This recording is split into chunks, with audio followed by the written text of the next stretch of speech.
High বন্ধুরা, চলে এসেছি রান্নাঘরে। আজকে কি রান্না করেছি তোমাদেরকে দেখাবো। আজকে সেরকম কিছু রান্না করিনি, মন মেজাজটা ভালো না। দেবে আমার না সব করে নি, আমার ভগবান বলো, মানুষ বলো, আত্মীয় স্বজন, পর আমাকেই যত ক্ষতি করুক না কেন আমার কোনো ব্যাপার না, কিন্তু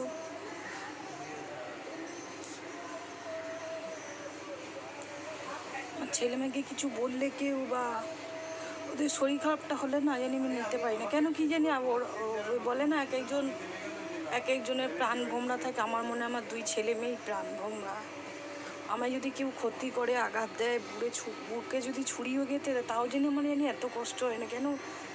ওদের জন্যই আমার এত কষ্ট করে। ওদের কিছু হলে আমি জানি নিতে পারি না জিনিসটা, সে শরীর খারাপ বলো আর কেউ কিছু পেছনে লাগা বলো বা ওদের নামে কোনো কটা বাজে কথা বলা বলো, সে আমার ঘর হলেও ছাড়ি না। আর পরের সাথে তো আর মুখ লাগানো যায় না। তখন শুধু ভগবানকে ডাকি যে তুমি দেখো, তুমিই বিচার করো। ওদের জন্য এত কষ্ট করা।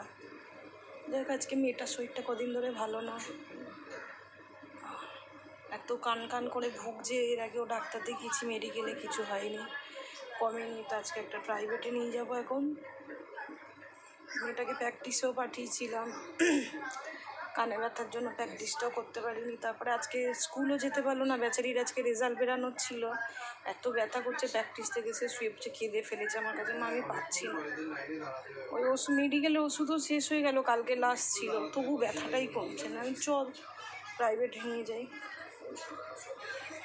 তো সব কিছু ওদের জন্যই করে, এত খাটনি, এত সব কিছু করা। তারপরেও যদি ছেলে মেয়ের কিছু সাকসেস না দেখতে পাই বা ছেলে মেয়ের ভালোটা না দেখতে পেলে না একদম ভালোই লাগে না। তখন তাহলে আজকে সকাল থেকে আমার দিন কাজে ইচ্ছেই করছে না কিছু। দূর এত করছি, এত ডাক্তার বদ্যি সব কিছু করছি, দেখাচ্ছি, কিছুতে কমতি রাখছি না, তাও একটার পর একটা পেছনে হয় মানুষ লেগে রয়েছে, নাই শরীর খারাপ লেগে রয়েছে, কিছু না কিছু একটা নিয়ে লেগেই রয়েছে ওদের পেছনে।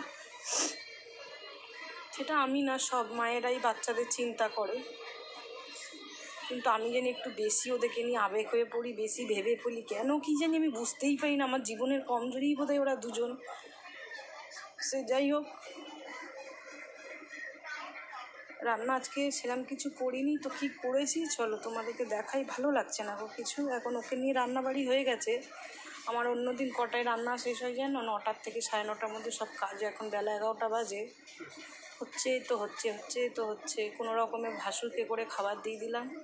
এখন এই ঘরের কাজ টাজ করে উঠলাম, এখন 11টা বেজে গেছে, রান্না করে নিয়েছি। এখন মেয়েকে নিয়ে একটু ডাক্তারের কাছে যাবো, যাই। তো দেখো কি রান্না করছি, কি করেছি।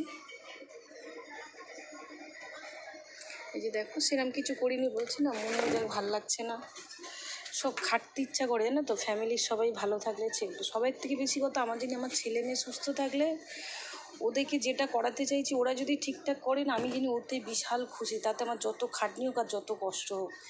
এটা কি করেছি বলো তো, একটু মাছের মাথা ছিল একটা, আর একটু ডিম ছিল, এটা আলু দিয়ে একটু করেছি। জানি না তোমরা কি বুঝতে পারছো কেমন কিনা। আর এটা করেছি আলু ছাড়া সবজি দিয়ে, শাশুড়ির মাছের ঝোল।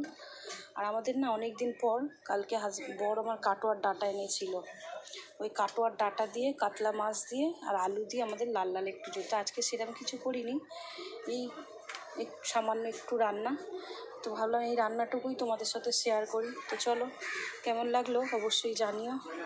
ভালো লাগছে না গো কিছু, ছেলে মেয়ে ভালো থাকলে, সংসারে শান্তি থাকলে, তারপরে শরীর খারাপ হয় একরকম, মানুষজন সব জানি একসাথে পেছনে উঠে পড়ে লেগেছে। যেখানে যেটা করাতে নিয়ে যাই, বলে না সব জায়গায় দেখবে শত্রুর একটা না একটা থেকেই থাকে। দিন দিন শত্রু বাড়ছে তো কমছে না। কি করবো, আর কিছু করার নেই। নিজে যতই গাইড করি না কেন মা হিসাবে, নিয়তির খেল বলে না, তোমার কপালে যেটা আছে সেটাই হবে। সব মায়েরাই সব বাচ্চাদেরকে আগলে রাখতে চায়। তো সেরম আমিও করতে চাইছি, কিন্তু কোনো দিক দিয়ে এত খাটনি, এত পরিশ্রম করেও জানি কিছু ফল পাচ্ছি না। তো চলো, বেশি আর ভিডিওটা বাড়াবো না, ভালো লাগছে, চলো টাটা।